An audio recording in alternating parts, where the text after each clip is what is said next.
না মানে অনেক শুভাকাঙ্ক্ষী আছেন। আমি দেখছি ভারত পাকিস্তান যুদ্ধ হলে বরাবরই পাকিস্তানের পক্ষে অবস্থান চলে যায়।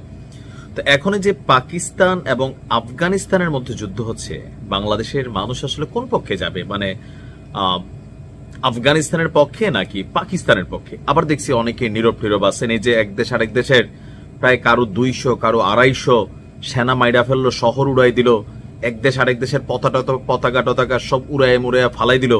আমরা বাঙালি হিসেবে এই ব্যাপারে দেখলাম খুব বেশি রিয়েকশন দিচ্ছি না, তবে বিষয়টা ভালো না।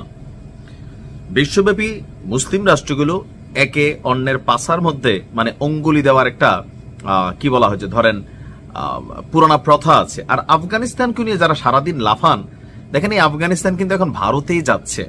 ভারতের প্রেসক্রিপশনে আফগানিস্তান কিন্তু পাকিস্তানের বিরুদ্ধে অবস্থান নিয়ে নিয়েছে, এটা কিন্তু পাকিস্তানেরই দাবি। গতকালকে সারা রাত যাবৎ যে পরিমাণ হামলা আফগানিস্তান করছে পাকিস্তানের ঢুইকা বা সীমান্তে, যদিও